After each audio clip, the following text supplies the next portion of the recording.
Your rose bush was green and blooming just 1 month ago. Now every cane has gone brown, and the soil beneath it sits bare. You added store fertilizer and kept the watering going each week. You cut dead wood back and waited 2 full weeks for growth. The plant declined, and now the whole bush looks completely finished. Most people at this stage pull the whole rose plant right out. That is one of the most common mistakes in home rose gardening. Roses do not die the way most home gardeners assume they do. The top growth collapses long before the root system actually gives up. A rose with nothing but brown canes can still carry live roots below. Those roots hold stored carbohydrates and wait for the right conditions. Grandma understood this long before any textbook gave it a proper name. She never decided a rose was dead by how its canes looked. She always had 5 specific kitchen treatments ready for exactly this. None of them came from a store or cost her any money. They came from banana peels, eggshells, coffee, ash, and rice water. By the time this ends, you will know all 5 of them. All 5 come from things already sitting in your kitchen right now. Not one of them requires a trip to any garden center at all. If live roots remain below that plant right now, these treatments will work. If you are new here, subscribe and turn on the notification bell.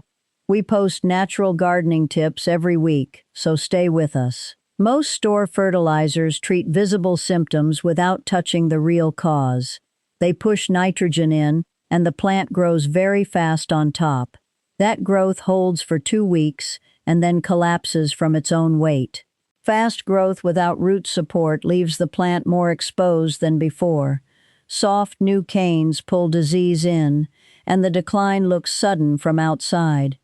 Grandma never chased fast results because she watched them fail each summer.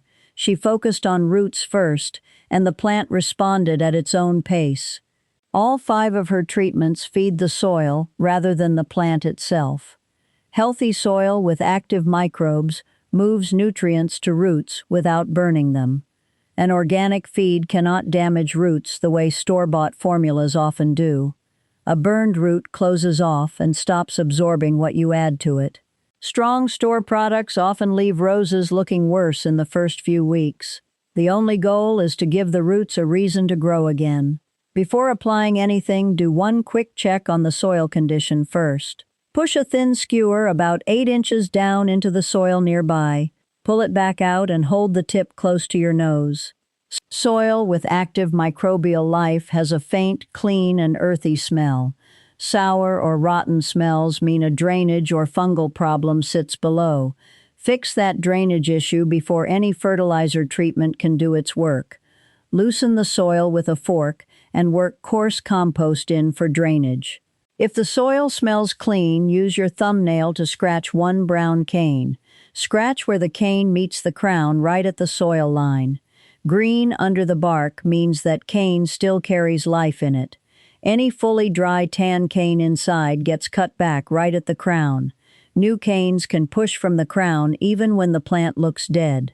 Know the plant's real condition before starting to avoid wasted effort. Banana peels carry more potassium per gram than most kitchen scraps. Roses use potassium to push water through tissue and build firm cell walls. A rose low on potassium loses moisture from its leaves very quickly. The leaves cup inward before dropping, and the canes begin to wrinkle. The plant looks thirsty even when you water it on the right schedule. Sandy soil and containers lose potassium to rain much faster than clay soil. Roses growing in pots show potassium deficiency more often than any other. Grandma soaked 4 or 5 banana peels in a large glass jar. She covered them in room temperature water right up to the rim. She left the loosely covered jar in a shaded corner for 48 hours. After 2 days, the water turns pale yellow and the peels soften. Strain the soft peels out and drop them straight into the compost pile. Pour that pale yellow water at the drip line of the rose plant. The drip line sits just below the outermost tips of the plant's branches. Feeder roots that do most absorption sit just below that outer ring. Pouring near the main stem sends most water right past those feeder roots. Apply 1 liter at the drip line every 5 days for 3 weeks. Give roots time between each dose to take in what you already applied. More frequent doses leave salt residue and do not speed the recovery. Within 10 days, most potassium-low roses push at least 1 green bud. That bud signals the roots have responded and the plant is growing again. Keep the 3-week treatment going even after that first bud appears. The roots are still building reserves and need the continued support.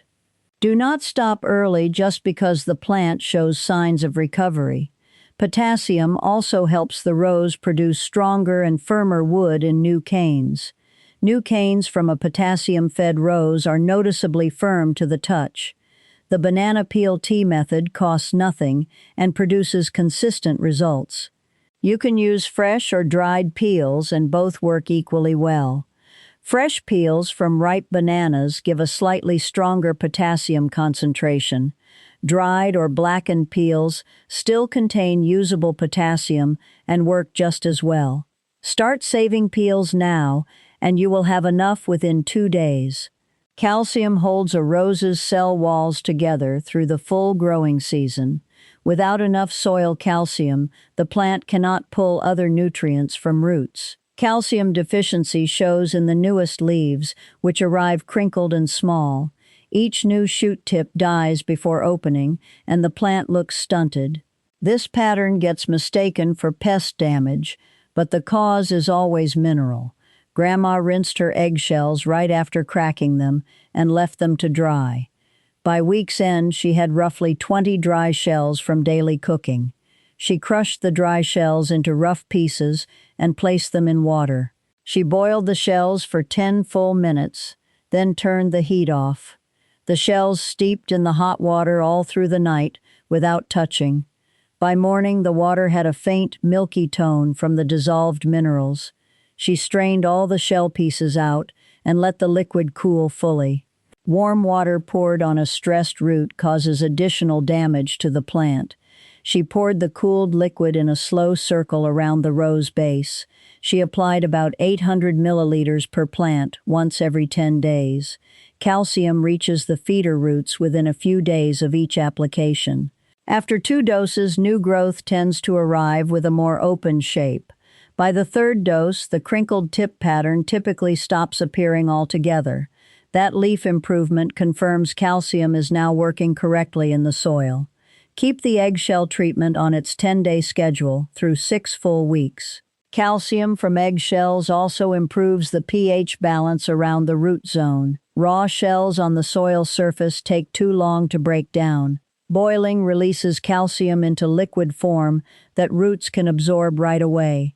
Save shells throughout the week, and you will have enough by the weekend. Even shells from store-bought eggs carry the same usable calcium concentration.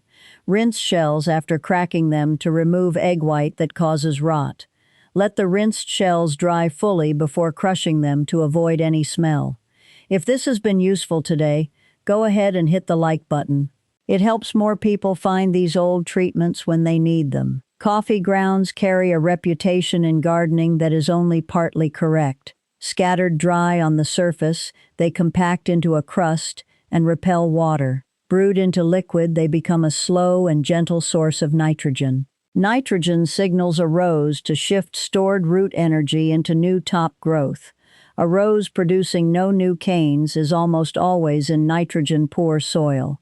Grandma brewed her grounds rather than scatter them across the soil surface.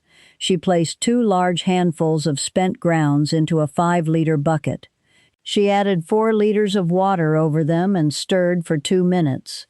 She left the bucket loosely covered in a shaded corner for 24 hours. In the morning, she stirred once more and then poured through a cloth. The cloth caught fine particles that would otherwise compact the soil layer. The brown liquid through the cloth is the nitrogen solution for the rose. She gave each rose 1 liter of this brown brew every 7 days. Never apply coffee brew more than once per week, because nitrogen builds fast.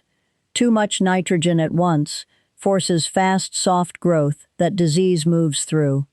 Aim for a slow nitrogen increase, spread across 4 to 5 weeks total. 2 or 3 buds appear at the crown after the third weekly dose. Those buds confirm the plant is routing stored energy back into new growth. Apply the brew once per week through the full 5-week window. Pre-water the soil before each coffee brew dose on any dry application day. Coffee grounds add mild acidity to the soil, which roses respond to well. Store used grounds in a sealed container for up to a week. Only use spent grounds from already brewed coffee, not raw dry grounds. 1 large pot of coffee gives you enough grounds for 1 full batch. Wood ash from a fireplace has been used in kitchen gardens for centuries. It carries potassium and calcium that soil organisms can work with quickly. It also raises soil pH slightly, which many rose garden soils actually need. Roses thrive when soil reads between 6 and 6.5 pH. Soil below pH 6 blocks nutrient uptake even when nutrients are right there. She kept fine gray ash in a small covered tin near the fireplace. She used only ash from plain hardwood logs with no paint or chemicals. Treated wood ash carries compounds that do not break down cleanly in soil. Plain hardwood log ash is safe and soil organisms respond to it well. She mixed 2 tablespoons of fine ash into 1 liter of room temperature water. She stirred for 1 minute, then let the jar rest for 15 minutes. Heavy ash particles settled to the jar bottom within those 15 minutes. She poured the clear top liquid into a second container for use. The sediment at the bottom went into the compost, not the soil. She applied the ash tea around the rose base once every 2 weeks. More frequent use pushes soil pH past what a rose can tolerate. 3 applications across 6 weeks produces a measurable shift in plant response. Canes correcting from pH stress arrive darker and more saturated in green color. Test the soil pH before you start to see if ash is needed. Wood ash also adds trace minerals that many heavily watered soils have lost. A simple pH strip from a garden center gives you a baseline reading. Skip the ash tea if your soil already reads between 6 and 7. Among these 5, rice water is least known and often shows results first. When rice boils, the water draws out starch amino acids and B vitamins. That starch feeds soil bacteria and causes their numbers to multiply quickly. As bacteria multiply, more existing soil nutrients become available to the roots. Plant roots absorb amino acids directly without converting them inside the plant. Grandma saved rice cooking water rather than pour it down the kitchen drain. She always cooled the starchy water to room temperature before using it outside. She used the boiled water, not the rinse water she used before cooking. Pre-cook rinse water holds only surface starch and far less value for soil. Boiling draws internal starches and amino acids out of the grain itself. She poured 1 liter of cooled water around the base of each rose. For the first 2 weeks, she applied it every 3 days without exception. After 2 weeks, once per week is the right frequency going forward. Soil bacteria respond to the starch within the first 2 or 3 days. As bacteria grow more of the existing soil, nutrients reach the feeder roots. Gardeners using rice water on a failing rose see growth in 2 weeks. New leaves after rice water treatment arrive darker and firmer to the touch. That darker color signals the plant has access to a wider nutrient range. Use it every 3 days to see a visible difference within 1 week. Rice water is also the cheapest and simplest treatment in the entire list. Start with rice you already plan to cook and save the boiled water. Cool it fully, and you have the treatment ready without any extra steps. White or brown rice both work equally well for producing effective rice water. The starch content does not depend on the variety of rice you cook. 3 things can undo all 5 treatments' gains during the recovery window. First, avoid pruning any cane during the first 3 weeks of treatment. New growth can emerge from a cane that looks completely gone from outside. Hold all cuts until new growth shows clearly from at least 2 places. The second is adding concentrated store fertilizer during the 6-week window. A store feed while the soil rebuilds will disrupt the microbial process below.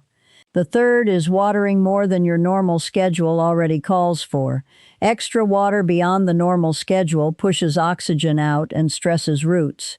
Never apply all 5 at once, as that overwhelms the soil biology below. Begin with banana peel tea on day 1 to address potassium first. On day 3, pour rice water over the same outer drip line area. On day 7, apply the filtered coffee grounds brew at the drip line. On day 10, apply cooled eggshell calcium water around the outer plant base. Wood ash tea waits until day 14 after the other 4 have settled. After day 14, rotate through all 5 on each treatment's own schedule. Log every date and treatment name in a small notebook near the garden. Losing track causes double doses that will not help and can slow things. A double dose of potassium or nitrogen in 1 week slows recovery. Apply treatments in early morning or the hour just before sunset each time. Midday heat evaporates liquid from the soil before it reaches the roots. Give dry soil half a liter of plain water before applying any treatment. Moist soil pulls treatment liquids down into the root zone far better. This small step takes 30 seconds and meaningfully improves each treatment's effect. Skipping the pre-water on a bone-dry day cuts the benefit of the dose. All 5 treatments together cost nothing beyond what your kitchen already produces. The schedule takes about 3 minutes of attention every few days to manage. 6 weeks of consistency separates plants that recover from those that do not. Write down every application because memory alone will not keep you on schedule. Skipping 1 dose will not ruin the treatment, but skipping a week will. The first sign of progress is a pale green bud at the crown. It will be pea-sized and coming from a spot with no previous growth. Within 1 week of that bud, 2 or 3 more will usually follow. From those buds, new canes push upward and form their first true leaves. By week 4, most roses carry between 4 and 8 active new canes. By week 6, those canes have hardened and the leaves are full size. Keep all 5 treatments going through 6 weeks, even when growth is established. After 6 weeks, switch to monthly banana peel tea and rice water only. Those 2 keep the soil biology active once the plant has fully recovered. A rose that comes back through this process tends to grow stronger after. The rebuilt root system is more active than it was before the decline. You are not just saving the plant, but improving the soil long-term. The improved soil holds moisture longer and drains better than it did before. Every rose planted in that bed afterward will have a stronger start. If week 3 ends without a crown bud, run the scratch test again. Scratch 4 or 5 canes at the soil line for any green tissue. All canes testing dry and tan inside means the roots have not responded. No bud at the crown by week 3 means recovery is now unlikely.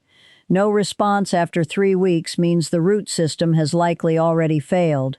Replacing the plant at that point means you gave it every chance available. Starting fresh with a new plant in corrected soil is the right move. These 5 treatments work because they let the soil itself feed the rose. That is the approach Grandma used, and it made her roses last decades. If these treatments gave you something useful today, subscribe before you go. We share old garden methods every week, from before the store-bought era.